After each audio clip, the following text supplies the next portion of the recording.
Minasan, konnichiwa, ohisashiburi desu. Yeah, how's it going, everybody? Long time no see, I guess. To those of you who watch my YouTube channel, who watch the videos I post on my channel. Again, I don't really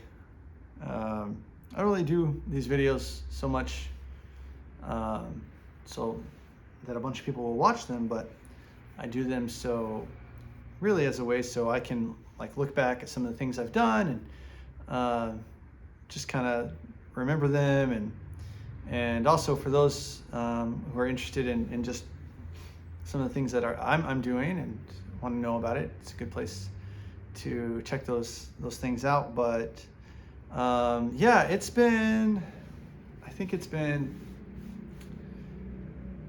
like a year and a half or something like that since I put anything on the YouTube channel.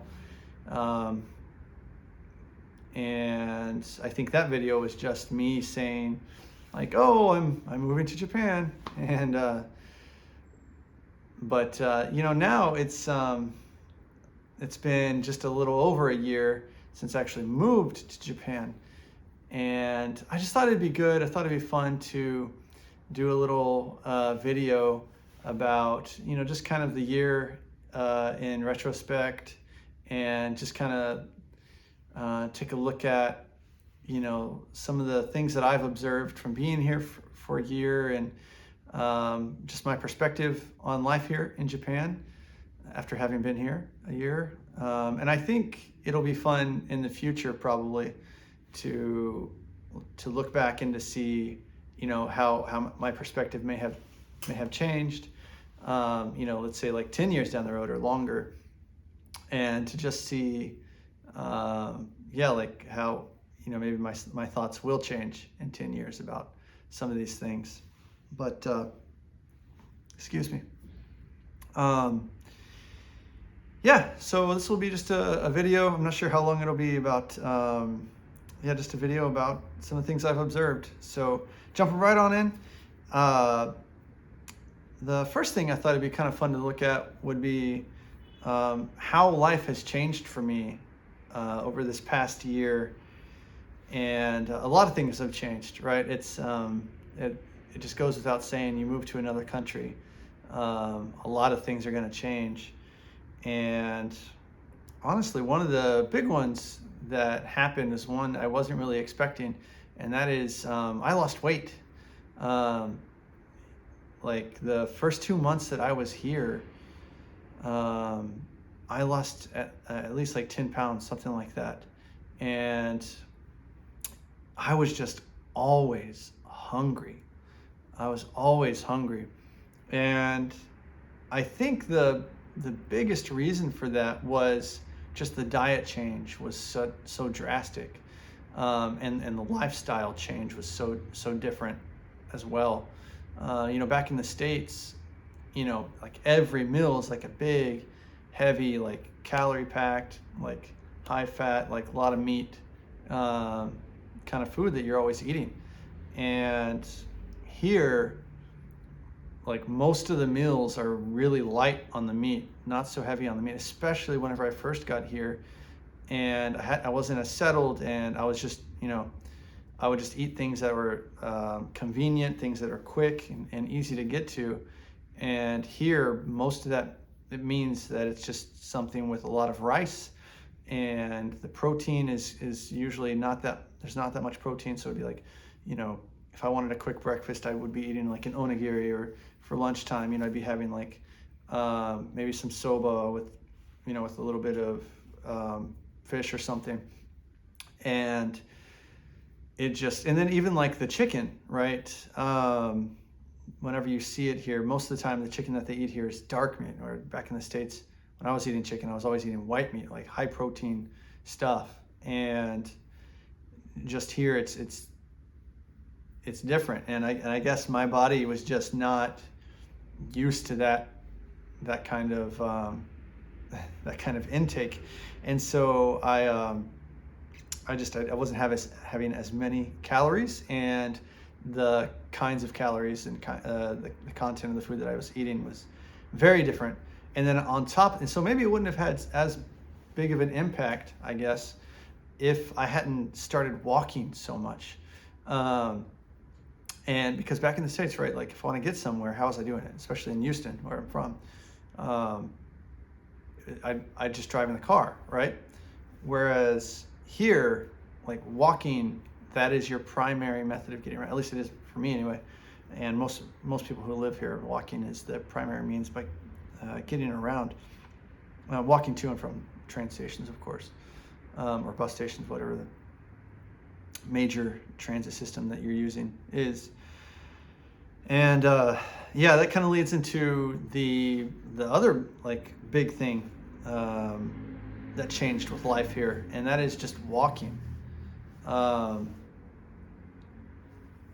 I walk almost 6 miles every day. Like any given day of the week, I'll walk probably 6 miles a day, and that's for a variety of reasons. Again, maybe not as many people, probably not a lot of people have like quite the amount of walking, and some people probably have more as I do, but it just with the way that our schedule works out, with us getting from our house to the train station, which actually isn't that far away from our house, and then taking the train to where my son goes to school, and then us going trying to get to our school, and then doing that 2 times a day, and then all the walking in between. Yeah, it's a lot, and we do it every day, and that's just on a normal day. If there's something special going on, there's even more walking at that point. And so like walking, just yeah, that was something that really surprised me. That was a big change, just a lot of walking. Had to buy some new shoes. And then I like the day, I remember like still like one of the biggest changes, like one of the best days this past year, not one of the best days, it was a really cool day this past year, was the day I got my bike. It was so cool. It's like my bike to this day is like still like one of my pride and joys. I love getting out on it because it has made life so much more easy. And I think for a lot of the people in my neighborhood, I probably gave a few of the people in my neighborhood a good laugh a couple times, because before I got my bike, right, like the only way that I could go get things was either by the help of some of my friends here who have cars, who are willing to like go drive to the store to help me get something. And I'm talking like big things or things that are not convenient to go get. Then unless it was, somebody was helping me, it was just me, right? So I would have to, walk. Again, if this was a car ride, it might be like a 3 to 5, maybe 10-minute car ride. But if you're doing that on, by foot, it can be much longer. And so, excuse me. And so, if I had to go get something for the house, let's say like there's a time I had to go get a bunch of stuff from like the hardware store for the house, and I'm just carrying back all these boxes, this awkward, gaijin going through the streets, sweating and stuff in the summer heat, because I didn't have a bike yet. It was just brutal. And even like going to the grocery store, you're hauling stuff, and now I've got my bike, right? It's so easy. It's no trouble at all, and I can just get around so much quicker, so much better. And so the pedestrian life here was a big change. And coming from a car culture in Texas, that was a rude awakening. And then something else is just being another thing that changed about life was I feel like I'm constantly being humbled here. In the first reason for that is, of course, language. You are in an environment where everyone speaks a language that is different than the one that you've spoken since the day you were born, right? And so you are constantly having to work very hard to understand the people around you, just to be able to get survive in life and to be able to do the things you have to do every day in order to live here. And on top of that, like going to language school, um, if you're going to attempt to try to learn this language, there's so many times where language school, like I've just felt so stupid. I'm like, I'm really like racking my brain, pressing it as hard as I can, and I can't understand a sentence that's probably, the equivalent of a middle schooler, trying to say something. And yeah, it humbles you, right? Because you realize, like, okay, all right, I don't know this language, and if I want to live here, I've got to work hard and I've got to get it down.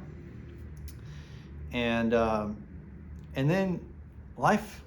Another way you get humbled here is just the life of an immigrant. Like, this is not your homeland, right? I am not a citizen here. I'm a long-term resident, and I was not born here. This is not my home culture, and so there's a lot of things that I'm having to learn on the go. A lot of things that I'm having to adjust to in order to fit into the culture.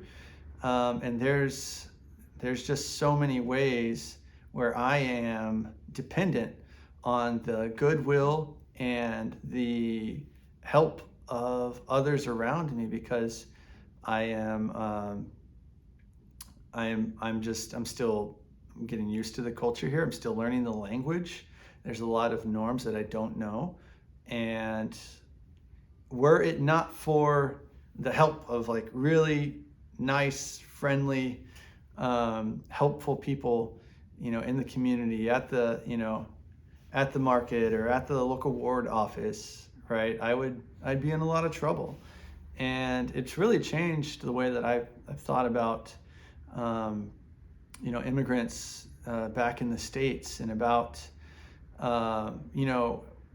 how important it is for us to try to help those that are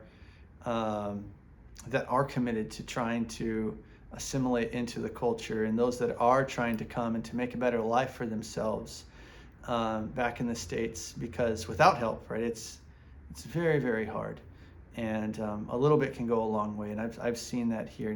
Somebody just showing me the difference between these two different potatoes that I've never seen before, or somebody, helping make sure I'm in the right line, at the post office or something like that, or it could be like a very, very subtle difference in what I'm reading, and that misunderstanding can, could cost me a couple hours. But, somebody's very nice and helps me and saves me that time and that headache. And so, yeah, you have to be humble living here. And then just another one that kind of, feeds off that a little bit is, another thing that's changed is I feel like I've become more courteous of those around me. I've learned to be more considerate of those in the community. Not that I wasn't before, I would like to think that I always worked hard to try to look out for those around me, but here in Japan, it's just more present, because communal life is more of a thing here. And I don't mean like everybody's like doing everything together, but what I mean is like you're living like right beside so many people. There's so many shared spaces. There's so many shared places in the city and with the culture here, that people work very hard to make sure that everyone gets to benefit from those common places. Everybody gets the same sort of shared courtesy. And so you don't want to be the one who left your trash somewhere. You don't want to be the one who took the seat, whenever there's an older lady there who needs to sit down. You don't want to be the one who's clogging up the line, or who's like blocking the aisle at the grocery store. Or you're just being here. You're always cognizant of like, how am I inconveniencing somebody right now? Especially me, like I'm like almost twice the size of some of the people here. And so I'm always like aware, like, am I in the way? And just things like that. And then even with the language, there's a whole subgroup of the language here where it's just based around you kind of putting yourself below others, like you're bringing yourself down as a way to like elevate those around you. And so like you're just a part of living here, like I feel like you're always apologizing for this sort of thing, like it's just built into the language. And it's not even things we would even never think to apologize for. It's not something you would apologize for back in the States, but it's just you're always asking people's forgiveness in small ways here. And so yeah, just learning to be it just kind of forces you to become more considerate and on the lookout for people around you, because you're right up on top of each other. And what are some of the kind of cool, happy like surprises from living in Japan from this past year? And yeah, like for me, one of the big ones is just like life in the city. So this is a like the second biggest city in Japan, right? Osaka, the greater Osaka area has probably I think it's something like 20 million people, and that includes the greater Kansai area. But you would consider it like this giant megacity, right? However, you'd maybe think about it in the same regards of, big cities back in the States where it's like there's always something going on. New York City, it's a city that never sleeps, and the city's just a buzz, and it's like, however, I was so surprised to find out here in Japan, like, man, there's a lot of places that close like at 8 p.m. Like if you go out and you would think like, oh, everything's open. Like, no, there's so many things that just close. Like the department stores close at like 8 p.m. A lot of the restaurants close at 8 p.m. And like if you want to go out for, like a late night, dinner later at night, yeah, of course there's going to be like izakayas, like the small place you can find in certain parts of the city. And maybe your neighborhood have like one or two of those places. But they're not going to be big. And they're going to be kind of hard to find. And definitely like the streets really clear up. Like even some of the bigger shopping areas really clear up later, like the later it gets into the night. And that's just not something I thought I would have found coming here. And but then like another really cool thing about like being here in the city has been just how convenient. There's a lot of conveniences here in life. As much as I said, like, you got to walk everywhere, but from our front door of our house, there is a konbini. There's a convenience store, less than a 3-minute walk away from my front door. There are 1, 2, 3 supermarkets that are probably less than 10-minute walk from my house, and by bike, right, like even faster, 2 or 3 minute from my house. There are 2 small parks that are less than 5-minute walk from our house. There's another small park that's about a 10-minute walk, and then there's a big park like 7 minutes from our house. There's a big ward office less than 10 minutes from our house. There's a big library less than 10 minutes from our house. There's a really great local fire station less than 10-minute walk from our house. There's a police station right there. There's a brand new giant hospital that just opened up. There's 3 really convenient train stations that are all less than 10-minute walk from our house. A bus station, I mean, like a couple bus stations. There's a giant toy store for our son. And then several restaurants if you get there early enough, right? Several restaurants around too that it's just, I could get everything done I needed to within, again, everything I just listed with less than 10-minute walk from my house. And that is, it's so nice, right? If it wasn't for like school and work and things like that, there wouldn't be a need to leave that area.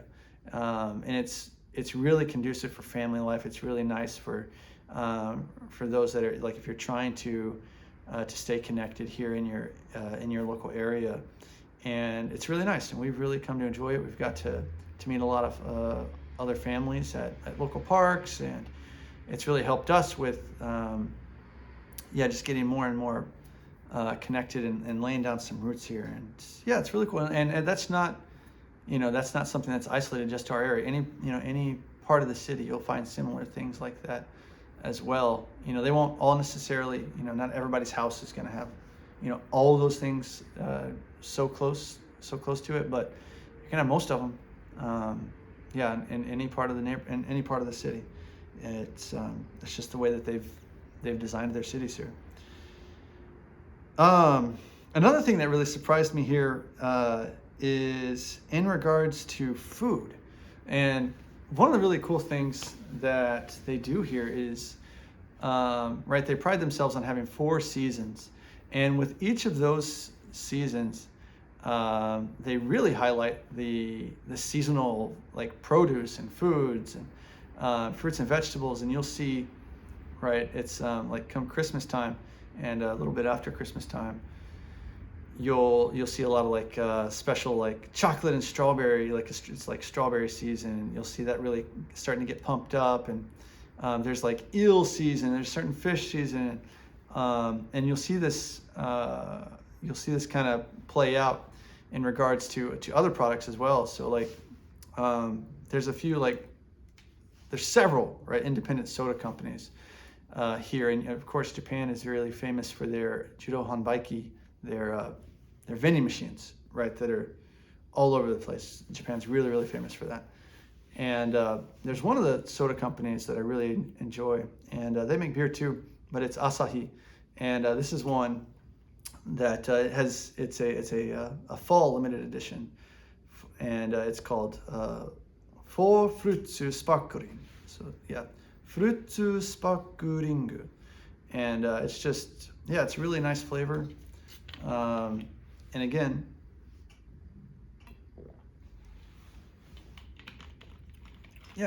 it's a very citrusy, but not too sour or anything like that. It's got a nice strawberry flavor, orange and apple and all sorts of stuff.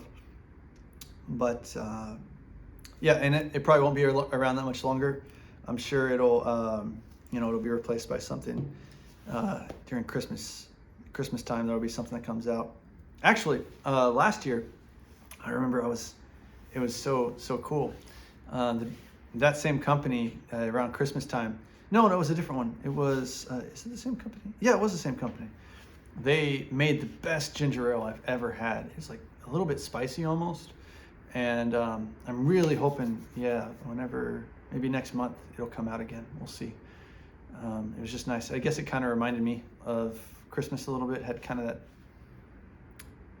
I don't know, maybe something you would have in wassail, something that kind of flavor. But it was really, really good. And I hope it comes back. But that's really cool. You see that all the time. It's just, you go to the grocery store, you say, oh, what's in season right now? What's good right now?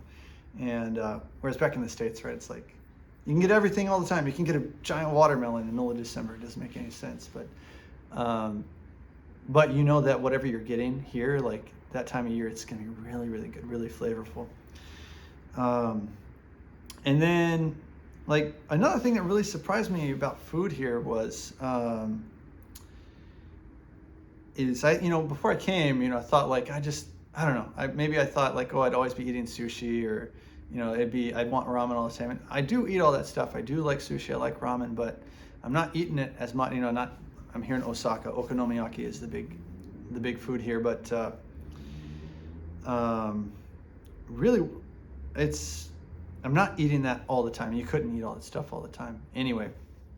But one of the things that I've really started to like here that I didn't eat that much is really good, authentic Chinese food.